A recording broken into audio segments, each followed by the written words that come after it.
jirtan?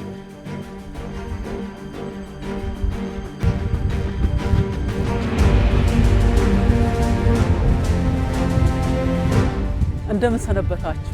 በዛሬው ወደ ገጠር ፕሮግራማችን ወደ ኦሮሚያ ክልል ቦረና ዞን ተጉዘናል። ያቤሎ ነው የሚገኘው። የቦረና ከብቶች እንግዲህ እንደምናውቀው በተለያዩ አካባቢዎች ይታወቃሉ። የቦረና ከብቶች ተብለው ይመረጣሉ ማለት ነው። የቦረና ከብቶች በአሁኑ ጊዜ ምን ደረጃ ላይ ናቸው? አርብቶ አደሩስ እንዴት ነው ዝርያውን እያስጠበቀ ያለው? በምርምሩስ የቦረናን ከብቶች ዝርያ እንዴት ነው እየተጠበቀ ያለውን የሚለውን ወደ እናንተ አደርሳለሁ። ጫልቱ ጎሎልቻ ነኝ። እስከ ፕሮግራሙ ፍጻሜ ድረስ አብራችሁን ቆዩ።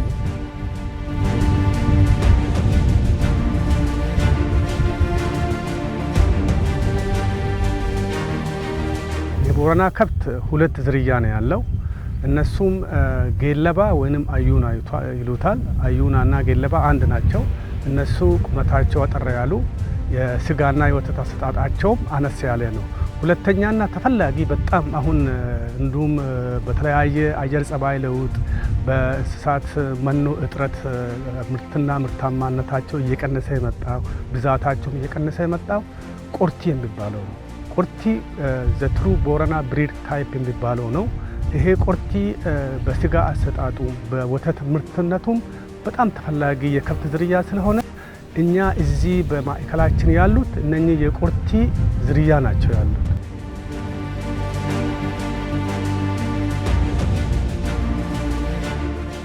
ቦረና የዛሬ 3 ዓመት የዛሬ 4 ዓመት ሁሉም እንደሚያስታውሰው ባለፈው ድርቅ እስከ 3 ሚሊዮን የሚሆኑ ከብቶችን አተናል።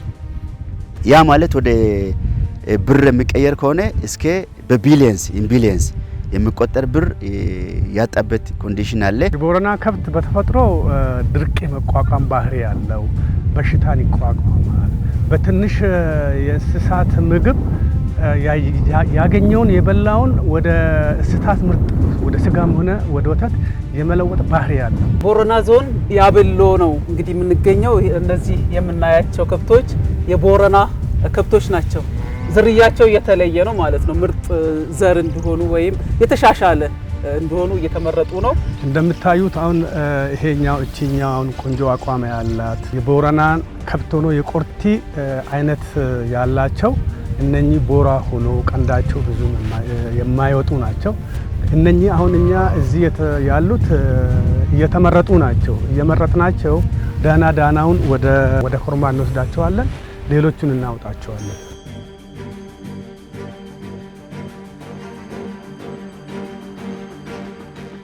በተፈጥሮ ራሱ ከአየር ጸባዩ ጋር ተላምዶ በሽታን በመቋቋም የምግብ እጥረቶችን በመቋቋም ውሃን ራሱ ለ3-2 ቀን ሳይጠጣ የሚቆይ እዚህ አካባቢን በእኛ ከውስጡ ምርትና ምርታማነታቸውን አይተን እየመረጥ አቆይተን ለህዝቡ ባለን አቅም መሰረት እየሰጠን ያለ ነው። ከያቤሎ 40 ኪሎ ሜትር ተጉዘን ነው እንግዲህ በጠዋት እዚህ መንደር የደረስነው። እዚህ የደረስነው ደግሞ ሞዴል አርብቶ አደር አሉ ተብለን የእሳቸውንም የስራ ተሞክሮ ለመቃኘት ነው። በዘመናዊ መንገድ ነው ከብቶችን እያረቡ ያሉት።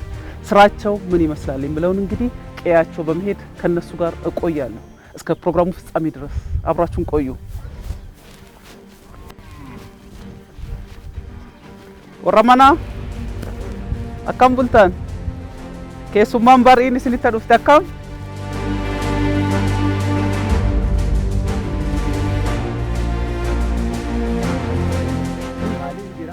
ሎን ከናን ጅራኒ ሬንታና ኦላ ከናን ጅራ ዶጉላንታን ገባምኔ አድጉን። በዚህ በቤቴ አካባቢ ከብቶች፣ ፍየሎች፣ በጎችና ግመሎችን አረባለሁ። ያለፈው ድርቅ በጣም ከባድ ነበር። በርካታ እንስሳትን ጨርሷል። ሎን አናሪ ዲቆ ማለ ሎን ጉቶቹ ጋቆታለ ሎን ጋር ዲቆ ያለ ዲቆና በድርቁ ምክንያት ከ100 በላይ ከብቶች ሞተውብኛል። በወቅቱ በጣም አዝኜ ነበር። መኖሩም አስጠልቶኝ ነበር። ለምሳሌሽ እድሜን በሙሉ የለፋሁበት ሀብቴን ነው ባንዴ ያጣሁት። ቦረና ከከብቶች ጋር ብዙ ይደክማል። የድካሙን ያህል ውጤታማ አልነበረም። ድርቁ ደግሞ ተስፋችንን ነጠቀን። አና ቦሪ ኸወሊ ነክመለ ተጠምና ተጠቢረሞ ቦአንዲቆ ኦሪክ ያጋዳሪ ቦረሪራ። በቦረና ባህል ከብቶች በበረት እንጂ በቁጥር አይነገርም። በትንሹ ከ500 በላይ ከብቶች አሉኝ። በጎችና ግመሎችም እንዲሁ። ከዚህ በፊት መሸጥና መለወጥ በጣም ያሳዝን ነበር። ስንት በረት ከብት አሉት ብቻ የሚለውን ነበር እንደ ትልቅ ሀብት የምናየው። ናኖ ድብለማፊ ጃተማ ሎነ ገስጋቲ ሎን ገበያ ረል ቡዋን ቀበል ባለፉት ዓመታት በተከሰተው ድርቅ ከብቶቻችንን ለመሸጥ ወደ ገበያ ወስደን ሳይሸጥ ቀርቶ አብረን ተንከራተን ይዘን የገባንበት ወቅት ነበር። ከዚህ በላይ ምን ተስፋ የሚያስቆርጥ ነገር አለ? ከኑንሲ አናኒልን ከፎኒልን ገዳና ሬን ኦርሲሳ ጋል ሞዲ አባቴ አርብቶ አደር ነበር። ከብቶች፣ ፍየሎች፣ በጎችና ጥቂት ግመሎች ነበሩት። እኔም የእርባታውን ስራ የጀመርኩት ከአባቴ ባገኘሁት የህይወት ልምድ ነው። ዱራኒ አኩምቤ ከሞለፍቲ ቦራና ቱመር ጉዳ ቀብዲ ኡመቲ ዲቃ በፊት ከብቶችን ስናረባ ቁጥራቸውን እንጂ ስለ ጥራታቸው አስበን አናውቅም። የህዝቡ ቁጥርም ትንሽ ነበር። በቂ የግጦሽ መሬትም ነበረን። አሁን ህዝቡም በዛ፣ የመኖ መሬቱም አለቀ። እኛም ለችግር ተጋለጥን። ዳንጫላ ግኑ ረበደኒ ቱሪ ኑጎና አኪኑ ዘንደመኔኒ ኦሪ ኸኒኔ ያለፈውን ድርቅ የተቋቋምኩት በበጋው ወቅት የሚያስፈልጋቸውን መኖና ውሃ በማዘጋጀቴ ነበር። ድርቁ በጣም አስከፊ በሆነበት ወቅት ደግሞ የመኖ ሳርና ፍሩሽካ በየሳምንቱ እየገዛው አቅርብላቸዋለሁ። ትልቁ የውሃ ሮቶ ገዝቼ ውሃ በቦት እያስመጣው በድርቁ ጊዜም አንድም እንስሳት ሳይሞትብኝ ያንን አስከፊ ጊዜ አለፍኩኝ። ጉዳታ ቦኒ ዱፌ ቦኒኑ ሴኔ ናኖዮ ጪዲ ዋንጀራ ፍሩሽካ ዋንጀራ ቢሻ ዋንጀራ ጩፋርማ እኔ የአርብቶ አደር አካባቢ ልጅ በመሆኔ ከብቶችን በማግድበት ሰዓት ድሮ በልጅነቴ የምለው ትዝ ብሎኝ ነው። ከብቶች በመናግድበት ሰዓት እንግዲህ ዝም ብለን አይደለም ከብቶችን የምናሰማራው። ከብቶች ሌላ ቦታ ሊሆኑ ስለሚችሉ ወይ ደግሞ አንድ ቦታ እንደዚህ ተሰብስቦ የሚቆሙ ስላልሆኑ የምንጠራራበት መንገድ አለ ማለት ነው እንግዲህ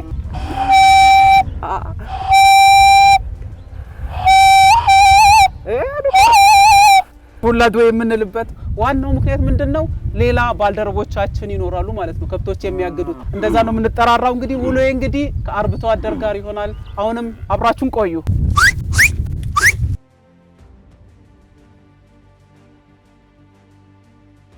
እነዚህ አሁን ዝርያቸው የተሻሻሉ የተመረጡ ጥጆች ናቸው። ዝርያው ተሻሻለ ስንል የእናትየው ታሪክ ይጠናል፣ የኮርማው ታሪክ ይጠናል።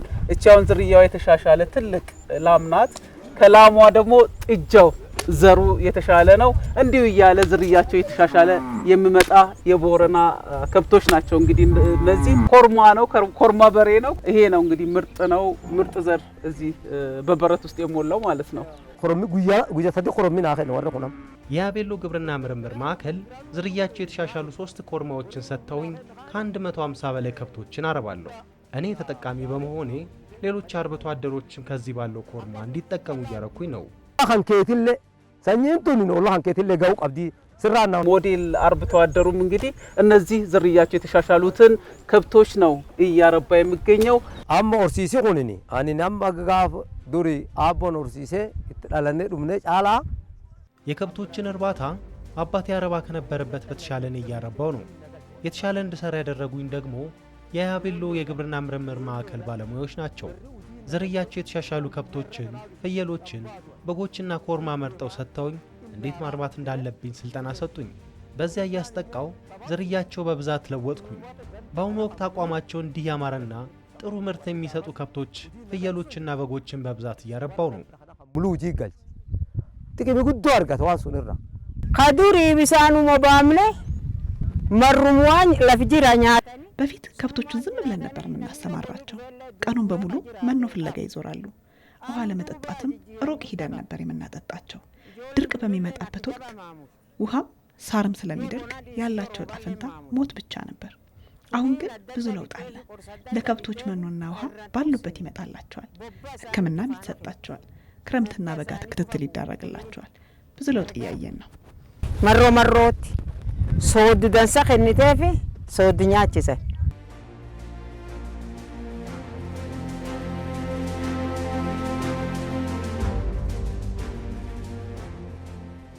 እንደ ቦረና ባህል እንግዲህ ለከብቶች ቅድሚያ ነው የሚሰጠው። ከምንም በላይ ለከብቶች ቅድሚያ ይሰጣል።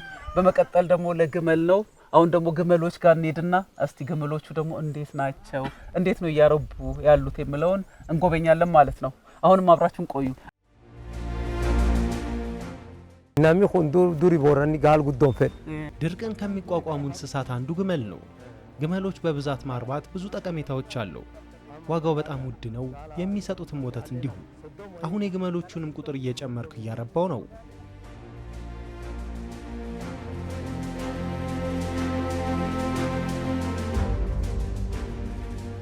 ፍየል ማገድ ምን ያህል ከባድ እንደሆነ በልጅነት ያውቀዋለሁ። ምክንያቱም ፍየሎች ብዙ ጊዜ ቋጥኝ እሾክ ያላቸው ዛፍ ላይ እየወጡ ነው የሚበሉትና እንደገና ደግሞ ጫካ ውስጥ ገብቶ የመመገብ ባህል አላቸው።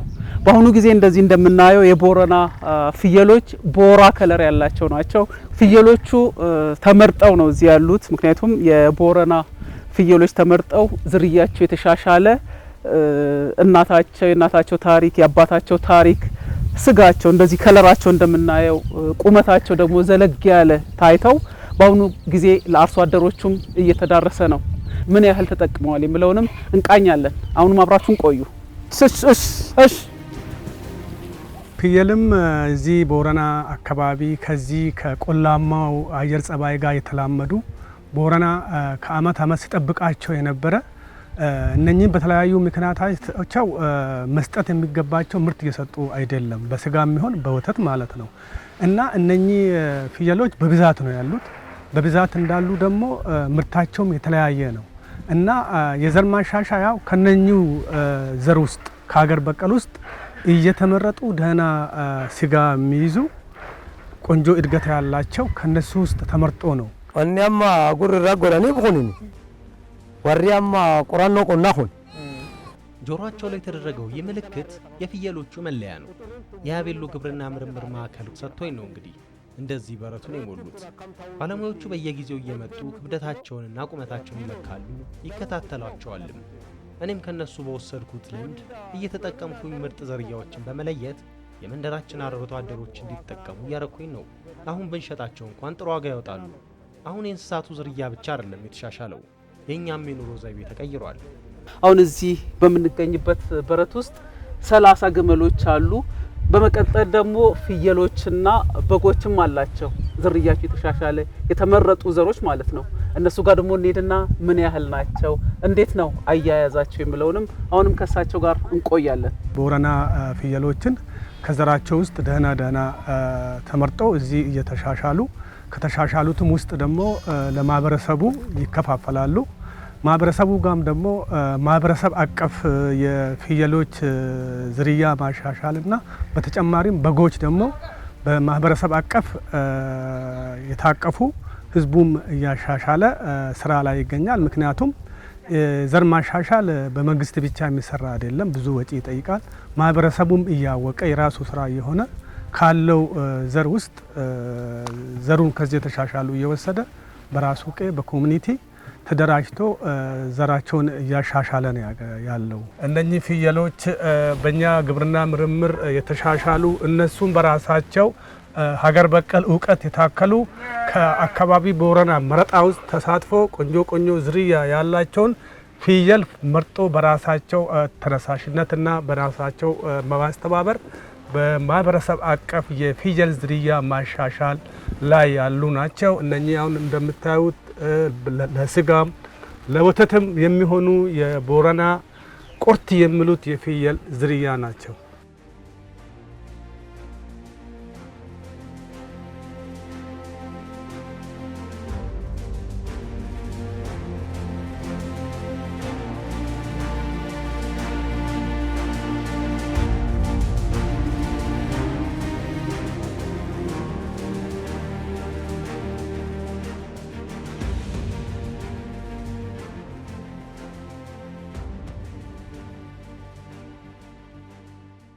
ወሪያማ ቁራኖ ቆናኹን ቁቤንቱን ነም ቁጥሪተና ሬተን ወርዶ አባቴ ያረባ ቁጥሩንቱ ሙሉኑ መዝገብ ይዛኔ ካሬፉ ሲንጀር ካን እርጅር ሬትንቱን አከምታው ጅርቲ ኦልደሙ ጅርትሞ ኪሎኒ ደሩ ጅርትሞ ቀናሱ ጅርቲ በጎችና ኮርማ መርጠው ሰጥ ፎኒንዳ ዴሪና ደሩ ጅርትሞ ቀናሱ ጅርቲ በዚያ እያስጠቀሙ ሬንቱናም ዋንከናን ኦርዶፋን ቁቤታናን ኦርዶፋን ተቋማቸውን ቁጥሪታናን ኦርዶፋን ጀቹ ናኖ ተናጣ ምራጦ ጀቹ ጅራኒ ኦሎት ከሙሉ ይኸኑ ጅራን ቆርቤሰዱ ከናፉ ከሰንቱን ኩማ ከፎዮ ጀቹ ቱንታ ፎዮ ታም አየ እሺ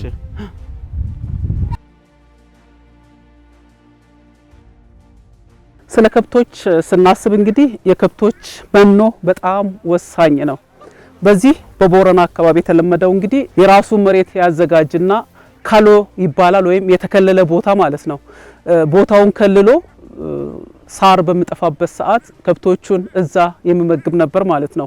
በአሁኑ ጊዜ ግን እንዲህ በ12 ሄክታር መሬት ላይ ሮዳስ የሚባል ሳር ተተክሎ ለምርምርም የሚሆን ማለት ነው ተዘጋጅቷል። ድርቁ በኋላ ብዙ ጊዜ እኛ ሬንጅ ላንድ ላይ ሰርተናል። ሬንጅ ላንድ ላይ ሰርተናል። የተለያየ መኖ አይነት ማላመድ ሰርተናል። እነሱም ደግሞ ቡሽ ኮንትሮሊንግ አሁን ለምግብ የማይሆኑ ዛፎች አሉ። እነሱም ኮንትሮሊንግ ብዙ ሰርተናል። አሁን ድርቅ ሲመጣ መንግስትም ትኩረት ሰጥቶ በአሁኑ ጊዜ ቦረና ውስጥ ብዙ መሬት ለመኖ የሚሆን የሚሰራበት ቦታ አለ ማለት ነው። አሁን ከዛ በኋላ መኖ አስሮ ለሌላ እስከማ ድረስ ሆኗል ማለት ነው። ያ ምንድነው አንዳንዴ መጥፎ ነገርም ጥሩ ነገር ይዞ ይመጣል። ያንን ቴክኖሎጂ እያንዳንዱ አርብቶ አደር አሁን መኖ የሚከማችበት አለ። ኢን ታውዘንድ ኦፍ ቤል ታስሮ ይቀመጣል። ያ እንደ ኢመርጀንሲ ጊዜ የሚደረስ ከዛ በፊት እንደዛ አልነበረም። አሁን የድርቅ ጥያቄ ይመጣል ማለት ነው። መኖ ለማምረት ለካ እንዲማለ የሚል እንትን አለ። ቴክኖሎጂ ድሮም ነበረ፣ ትሬኒንግ የሰጠን ያላመን ነበረ። አሁን ግን ያንን ሲማሩ በደንብ አድርጎ ነው። አሁን በተለያየ ወረዳ ላይ ብትሄጂ በዚህ ሰዓት ሳር እየታጨደ እየታሰረ መንግስትም ደግሞ ማሽኖችን እንደዚህ ስቶር የሚደረግበትን ቦታ እየረዳቸው ነው። እኛ ሮደስ ግራስ የምንለውን አንዱ የዛ ፓርት ነው። ዘር እዚህ ተዋስቶ ለሌላው ወረዳ እንዲደርስ የሚደረግበት ጊዜ አለ። ያ እሱ ብቻ አይደለም፣ የተለያየ የሳር አይነት ዘር እዚህ ይባዛል። ለዚህ አካባቢ የሚሆን ማለት ነው። ከዚህ ሶርስ ይወስዳሉ። ድሮ ከላይ ነው ሲጫን የነበረው። አሁን ከላይ የሚጫን የለም። በዚህ ሰዓት የሚታይ ቦረና ውስጥ ራሱ ስቶሮ ነው ለ2 ለ3 አመት የተቀመጠ ስለምኖር ከላይ የሚጫን ነገር የለም። ኢቭን ድርቅ ቢመጣ አሁን ሬዲ ነው ሁሉም ሰው። እንደዛ ጊዜ ብዙ ከብት ላይ ያልቅበት ይችላል ማለት ነው።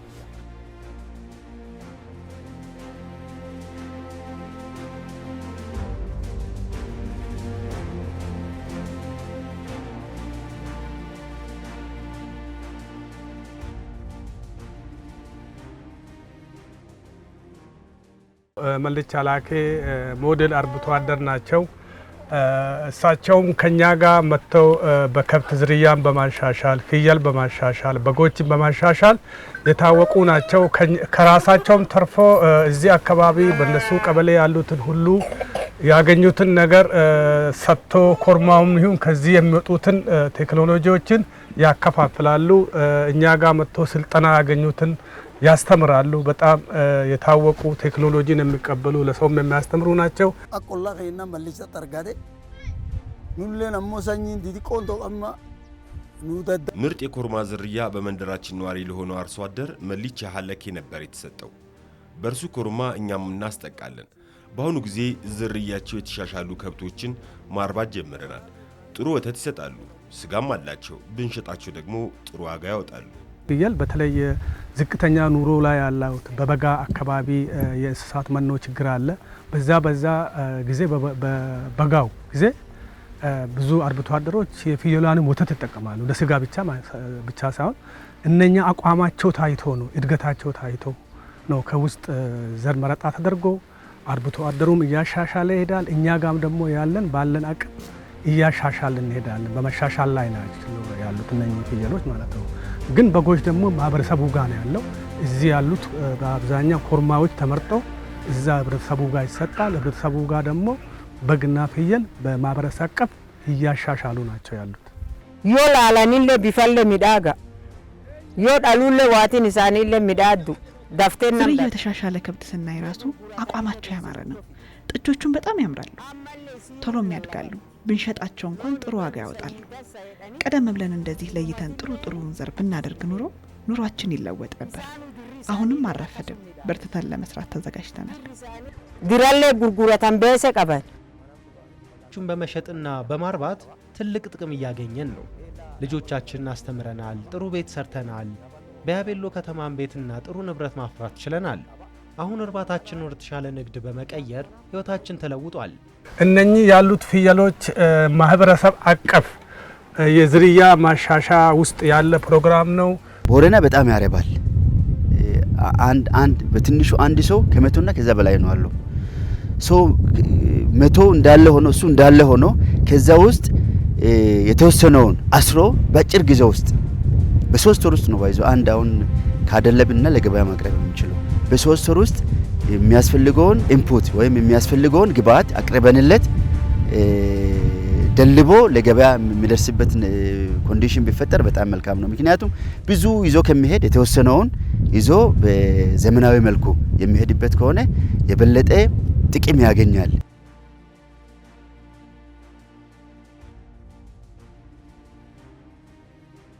በቦረና አካባቢ እንግዲህ አንድ አርብቶ አደር ብቻውን አይደለም የሚኖረው፣ መንደር አለው። በዚህ መንደር እንግዲህ በርካታ አርሶ አደሮች ወይም አርብቶ አደሮች አሉ። እነዚህ አርብቶ አደሮች ከብቶቻቸውን፣ ፍየሎቻቸውን፣ በጎቻቸውን እንግዲህ አንድ ላይ ነው የሚያውሉት።